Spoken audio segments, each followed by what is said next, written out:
Welcome back to Clean News Rajasthan. चलिए देखते हैं राजस्थान की 15 फटाफट बड़ी खबरों को। सीकर के 15,900 बच्चों को 6 माह में नहीं मिला पालनहार योजना का लाभ, अब सरकार ने दिए आदेश।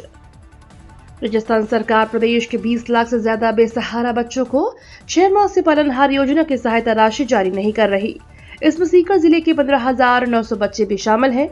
राज्य सरकार की कार्यकाल का 1 साल पूरा होने पर पालनहार सहित विभिन्न विभागों के जरिए संचालित सरकारी योजना के तहत बकाया राशि और अनुदान का डीबीटी की प्लानिंग की जा रही है। इसके लिए राज्य सरकार ने सामाजिक न्याय एवं अधिकारिता विभाग को आदेश जारी कर बच्चों की सूची तैयार कर अपलोड करने के निर्देश जारी कर दिए हैं। गजेंद्र सिंह शेखावत बोले, इंदिरा गांधी स्वर्ग से आ जाएं तो भी धारा 370 दोबारा लागू नहीं होगी। केंद्रीय मंत्री गजेंद्र सिंह शेखावत ने अनुच्छेद 370 को लेकर विपक्ष पर तीखा हमला बोला। उन्होंने कहा कि अनुच्छेद 370 इस देश में अलगाव का बीज था, जड़ थी, देश के मस्तक पर एक काले टीके के समान था, जिसको पीएम नरेंद्र मोदी और अमित शाह के नेतृत्व ने जमींदोज करते हुए दफन कर दिया। जैसे गृह मंत्री जी ने चुनाव की रैली को संबोधित करते हुए कहा, स्वयं इंदिरा गांधी स्वर्ग से लौटकर वापस यदि आ जाएं तो भी अनुच्छेद 370 वापस देश में लागू नहीं होगा। कांग्रेस ने फैलाया भ्रम भ्रष्टाचार, पीएम के नेतृत्व में भाजपा सरकार ने बदली देश की तकदीर, बोले सीएम भजनलाल। मुख्यमंत्री भजनलाल शर्मा ने महाराष्ट्र प्रवास के दौरान शनिवार को जलगांव में प्रवासी राजस्थानी सम्मेलन को संबोधित किया। उन्होंने प्रवासी राजस्थानियों से डबल इंजन की सरकार से महाराष्ट्र में विकास की गति को देने के लिए भाजपा महायुति प्रत्याशी सुरेश दामो भोले को भारी मतों से विजयी बनाने का आह्वान किया। मुख्यमंत्री ने कहा कि प्रधानमंत्री मोदी ने 2014 के बाद से देश में परिवर्तन आया है और गरीब कल्याण की योजनाओं, विकास कार्यों के माध्यम से भाजपा सरकार ने देश की तकदीर बदलने का काम किया है। जबकि 2014 से पहले कांग्रेस की सरकार में घोटालों और भ्रष्टाचारों की नई इबारतें लिखी गई थी। उन्होंने कहा कि कांग्रेस ने हमेशा झूठ, लूट और तुष्टीकरण की राजनीति की है। सरकार ने हमेशा भ्रम और भ्रष्टाचार ही फैलाया है।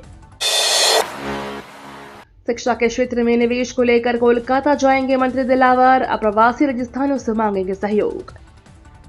कोलकाता में रह रहे अप्रवासी राजस्थानियों से राजस्थान के सरकारी स्कूलों के लिए सीएसआर और व्यक्तिगत डोनेशन से सहयोग जुटाने का प्रयास किया जाएगा। इसके लिए खुद शिक्षा मंत्री मदन दिलावर विभाग के अधिकारियों के साथ कोलकाता जाएंगे और अप्रवासी राजस्थानियों से मुलाकात कर उन्हें शिक्षा के क्षेत्र में अपनी माटी से जोड़े रखने का प्रयास करेंगे। मुख्यमंत्री शर्मा ने राइजिंग राजस्थान समिट की सफलता के लिए सभी विभागों को टारगेट किया है। इस टारगेट को पूरा करने के लिए विभाग अपने अपने स्तर पर प्री समिट भी करा रहे हैं। साथ ही विभिन्न प्रदेशों का दौरा कर मंत्री अपने विभागों में इन्वेस्टर्स को इकट्ठा कर रहे हैं। इसी क्रम में शिक्षा मंत्री मदन दिलावर शिक्षा विभाग में व्यवसायिक कंपनियों की ओर से सीएसआर के तहत निवेश को लेकर संपर्क कर भामाशाहों को प्रेरित कर रहे हैं।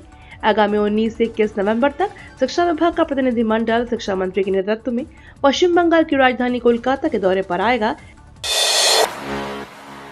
गेहूं के न्यूनतम समर्थन मूल्य में 150 रुपये की बढ़ोतरी, डिजिटल प्रक्रिया से होगी खरीदारी।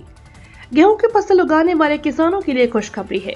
भारतीय खाद्य निगम ने गेहूं का न्यूनतम समर्थन मूल्य गत वर्ष की तुलना में 150 रुपया बढ़ाकर 2,425 रुपये प्रति क्विंटल निर्धारित करने की घोषणा की है।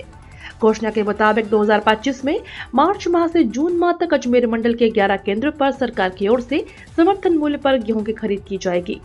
भारतीय खाद्य निगम ने रबी विपणन वर्ष 2025-26 के लिए समर्थन मूल्य पर गेहूं की खरीद प्रक्रिया शुरू करने की घोषणा की है। यह योजना अजमेर, भीलवाड़ा, पाली, नागौर जिलों में किसानों को न्यूनतम समर्थन मूल्य पर फसल बेचने की सुविधा प्रदान करने के लिए बनाई गई है। इस बार गेहूं का न्यूनतम समर्थन मूल्य 2425 रुपये प्रति क्विंटल तय किया है, जो पिछले वर्ष की तुलना में 150 रुपये अधिक है। राजस्थान में सरकारी नौकरी के इंतजार में बैठे 40 लाख युवाओं को झटका, गहलोत सरकार ने एक और नियम बदलने की तैयारी।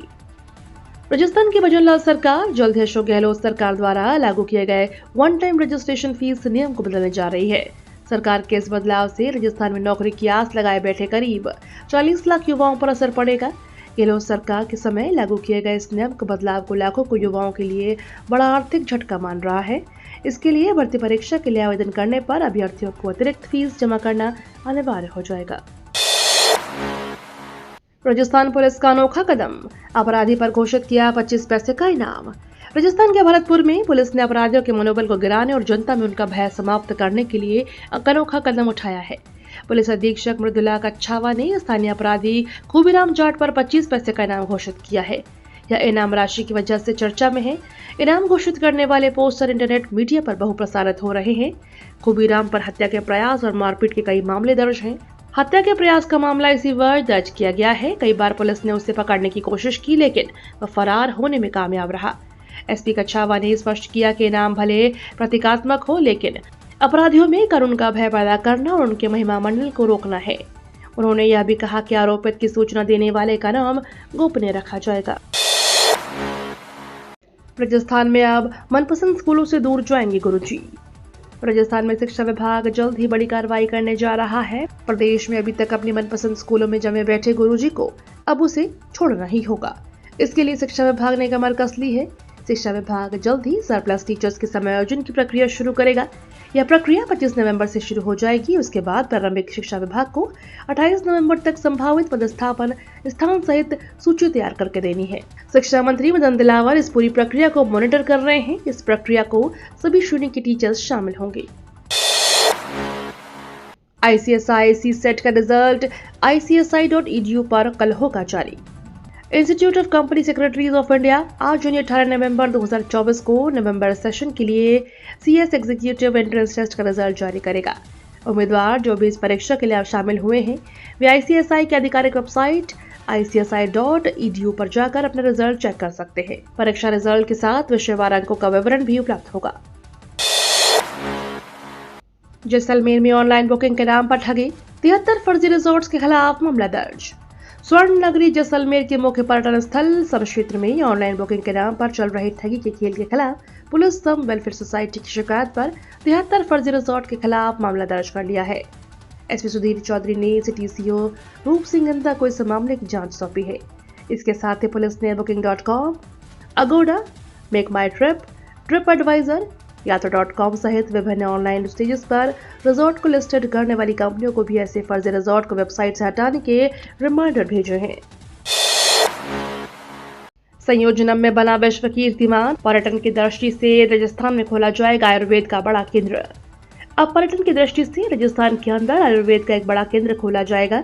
रविवार को राष्ट्रीय आयुर्वेद संस्थान की ओर से आयोजित संयोजनम 2024 के समापन सत्र के दौरान उप मुख्यमंत्री दया कुमारी ने घोषणा की। साथ ही कहा कि पूर्ववर्ती सरकारों ने आयुर्वेद को लेकर कोई काम नहीं किया, लेकिन मोदी सरकार ने आयुर्वेद मंत्रालय भी खोला और अब युवाओं का रुझान भी आयुर्वेद की तरफ बढ़ रहा है।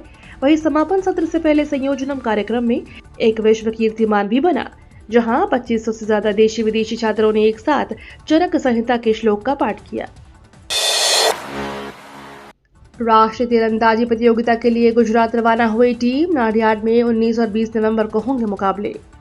गुजरात के नाडियाड में होने जा रहे राष्ट्रीय स्तर की 68वीं 14 वर्षीय स्कूली छात्र छात्रा तीरंदाजी प्रतियोगिता में भाग लेने के लिए राजस्थान के 22 खिलाड़ियों का दल रविवार को केकेडी से नाडियाड के लिए रवाना हुआ। स्कूली विद्यार्थियों के राष्ट्रीय तीरंदाजी के मुकाबले गुजरात के नाडियाड में 19 और 20 नवंबर को होने जा रहे हैं, जिसमें देश भर के तीरंदाज बच्चे अपने उत्कृष्ट खेल प्रदर्शन के साथ तीर चलाकर निशाने का कौशल दिखाएंगे। राजस्थान की टीम में 22 खिलाड़ी चुने गए हैं, जो कि इस प्रतियोगिता में भाग लेने के लिए रविवार को नाडियाड के लिए रवाना हुए। कोहरे के चलते वाहन चलाना हुआ मुश्किल, मौसम विभाग ने राजमार्गों के लिए चेतावनी जारी की। राजस्थान से होकर गुजरने वाले राष्ट्रीय राजमार्ग इन दिनों घने कोहरे की चपेट में हैं। जयपुर मौसम केंद्र के अनुसार वेदर फोरकास्ट में प्रदेश में अगले 3 दिनों तक घना कोहरा बने रहने की चेतावनी दी गई है। राजस्थान से होकर गुजर रहे राष्ट्रीय राजमार्गों पर कोहरे के चलते वाहनों का आवागमन प्रभावित हो रहा है। राष्ट्रीय राजमार्ग संख्या 15 में बीकानेर से हनुमानगढ़ और जैसलमेर से हनुमानगढ़ की तरफ जाने वाले रास्ते पर घना कोहरा बना हुआ है। इसी तरह NH 65 पर नागौर से चूरू की तरफ जाने वाली सड़क तथा NH 89 पर नागौर से बीकानेर की ओर के मार्ग भी घने कोहरे की चेतावनी जारी हुई है। खोले के हनुमान मंदिर में 64वां लक्की अन्नकूट महोत्सव, 61 देवालयों में लगाया भोग। दिल्ली रोड स्थित खोले के हनुमान मंदिर में रविवार को 64वें लक्की अन्नकूट महोत्सव का आयोजन किया गया। खोले के हनुमान जी को चांदी की पोशाक धारण करवाई गई। संत महंतों के सानिध्य में हनुमान जी की महाआरती की गई। मंदिर परिसर में विराजमान श्री राम जी, हनुमान जी, अन्नपूर्णा माता, गायत्री माता, वैष्णव माता, द्वादश ज्योतिर्लिंग समेत आसपास के करीब 61 देवालयों में अन्नकूट प्रसादी का भोग लगाया गया। भजनलाल सरकार की अनूठी योजना सर्वधर्म सामूहिक विवाह कराओ, सरकार देगी 10 लाख का अनुदान। राजस्थान सरकार ने मुख्यमंत्री सामूहिक विवाह अनुदान योजना के तहत सामूहिक विवाह को बढ़ावा देने के लिए अनुदान राशि में बढ़ोतरी की है।